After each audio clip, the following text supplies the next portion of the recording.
Alicia, a crowd of several hundred people here outside the White House. This crowd was originally held off by barricades on 17th Street over here in Pennsylvania Avenue. They pushed through that barricade about 10 or 15 minutes ago, coming all the way in here across from the Eisenhower Executive Office building, really right up into the faces of Secret Service officers, uniformed Secret Service officers, MPD, Park Police, the sort of coalition of folks who protect D.C. in situations like this. The mood is tense, but this is still peaceful. You know, you're here, the same slogans that you hear at a lot of these protests that we've seen over the years.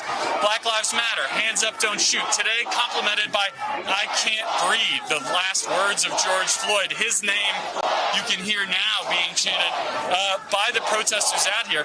This was a protest that was loosely organized by a bunch of different local groups. I've talked to some folks from around the region who told me they heard about it on Instagram, or they just wanted to come out and be here. You know, they heard about the protests here last night.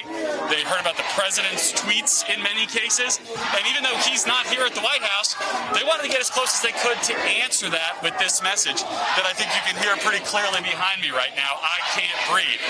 You can see also the line of police with their riot control gear on, helmets, plastic shields.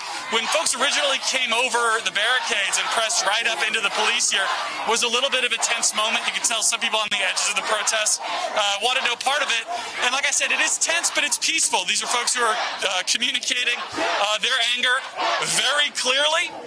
But so far, again, communicating it with their voice is sort of exactly what you would want to see in terms of a peaceful protest so far. Alicia? Garrick, do you get any sense that there is an interest in continuing these protests? Is this a one-off, or is this an indication of more protests to come? No, I'm glad you asked. I think there is a feeling in the crowd of how do you keep this energy going? We see this happen after police killings of black men in this country on a regular basis, a day or two or three of protests. And some of the folks out here are articulating that exact point, which is how do you keep this energy going? How do you turn this into something? How do you turn it into a conversation? How do you turn it into something where there's actual accountability for police officers? There's a gentleman standing here just off camera who was broadcasting to his own followers on social media just before I started talking to you, having this exact same thought of what happens if these police officers get off, or if the other officers involved aren't charged?